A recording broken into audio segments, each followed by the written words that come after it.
I kind of talk about people like automobiles, right? We're all human, like we're all automobiles. Some of us are Jeeps, some of us are Ferraris, some of us are SUVs. And there's no judgment there because the Jeep can do things the Ferrari can't do, the Ferrari can do things the Jeep can't do. So the idea is, can you lift your hood and figure out what engine you're working with? Because you may be a Jeep that's been trying to run on a Ferrari track, or a Ferrari that's been trying to run on a Jeep track. And that's okay too.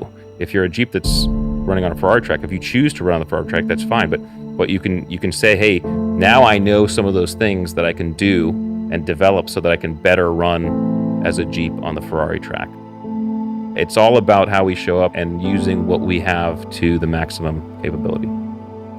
Find things that actually scare you a little bit, right? If you are an introvert, we just talked about introvert, extrovert, right? I'm an introvert. If you are an introvert, maybe you sign up to give a talk in front of people, Sure. right? Maybe you go walk up to people and introduce yourself to strangers. I don't like heights, so roller coasters, I can't stand them. So when I'm with my boys, one of them does like roller coasters, say, okay, I'm going to go on the roller coaster with you, right? So I can practice this idea of working through fear, because again, these life events that happen to us are typically going to include that uncertainty portion. I mean, that first day of quarantine, none of us knew what was going on. All of us had uncertainty, and those of us who understood what uncertainty feels like and how to deal with it found ourselves fairly, okay.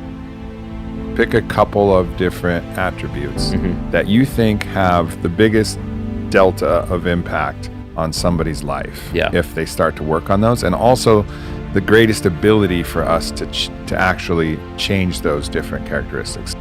Hands down, it's the grit attributes, and it's 4 of them. It's courage, adaptability, perseverance, and resilience. I believe those are probably the most important elemental attributes for human existence, right? Because those speak to how we operate in the world in every capacity. Courage is stepping into our fear, right? Again, courage is, we've heard it all the time, but people forget it cannot exist in the absence of fear. And this is proved neurologically, right? Courage is a switch. And when we choose the fight response, it's a specific switch that gets clicked in our brain, which gives us a dopamine reward.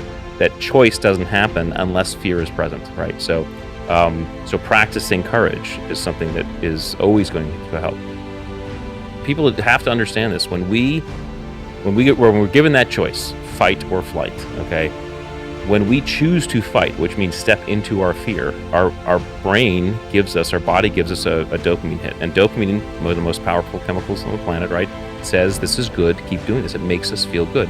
It's also the root of all addictive behavior, right?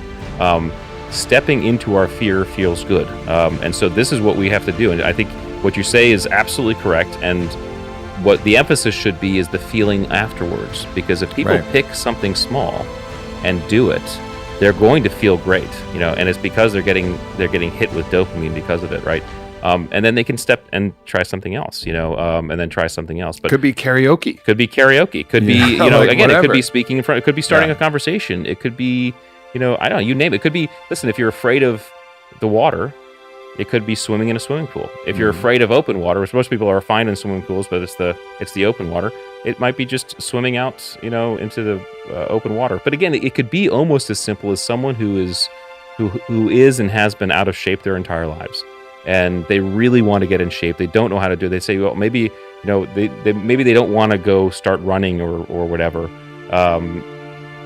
It's like, hey, I'm going to buy a pair of running shoes. That's my first step, And then when I get in, I'm going to put the running shoes by the front door, okay? And the next morning, I'm actually going to get up with an alarm, and I'm going to put on my running shoes, okay? And then the next day then I'm going to put on my running shoes, I'm going to walk outside. I mean, you can chunk this however you want. The idea is to chunk it. You have to chunk it into sizes that are meaningful enough for you so that when you accomplish it, you feel that feeling, right? Get that dopamine hit, because you will love it, if you do it, and you'll feel it, and you're like, okay, I'm going to do it again tomorrow, or take the next step. And even those steps don't have to be necessarily immediately sequential, right? I mean, dipping your feet in the cold plunge every day for a week might be fine for you, and then you're going to find that dopamine hit doesn't feel. So here's a great example. I've said it many times. I'll say it again. I don't like heights. Okay. And so on every SEAL base, there's an obstacle course. West Coast at Bud's, East Coast And on every obstacle course, there's a cargo net climb. Okay, the cargo net climb is a 65-foot net that goes straight up, and you basically climb up one side, and once you're at the top, you flip over, and then you climb down. Okay, for people who don't like heights, it's tough, right? Yeah. Well, when I was even when I was in the teams, I'd usually go whenever I go for a run. I'd plan my run that I'd go by that cargo net, and when I hit it, I'd climb to the top. And at the top, which is the worst part, right, I would just sit there. And sitting there, I could feel, I basically was breathing in the fear. I would feel nervous. I'd just sit there, and I'd feel the wind and the sway and all that stuff, and then I'd go down. And I'd do that over and over again. After a while, a week or maybe even 2 weeks, after a while, when I got at the top, I didn't feel it. I'd feel awesome when I finished it. After a while, I wasn't scared anymore. It's basically inoculation. It's fear inoculation. But when you inoculate yourself, you also lose the dopamine reward, right? So if people are going to take these steps, they have to take them in context with the size and bite they want to take, and they have to recognize take them until you're not getting that reward anymore. And as soon as you don't get that reward, you need to up the ante, and take the next step, because you will inoculate yourself after a period of time. This is courage. Let's go through the other ones. Okay, perseverance. So perseverance is interesting. What I recognize with perseverance is it in fact is a combination of three things. It's a combination of persistence, tenacity, and fortitude. And the reason why it's a combination of those things is because persistence and tenacity people often think are synonymous, but they're not.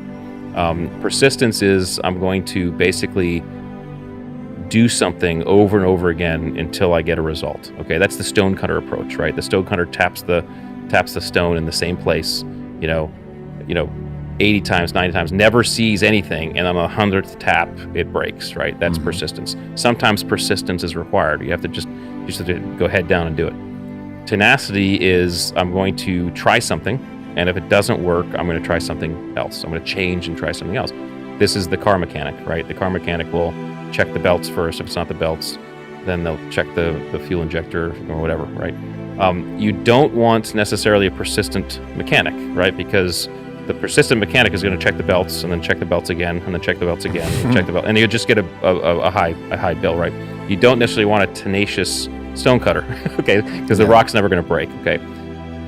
So you have a balance between the two, and then you have fortitude. Fortitude is really just that. Fortitude is really my I guess definition of what mental toughness really is. Fortitude is the ability to kind of understand and move through either persistence and tenacity and make stuff happen, right?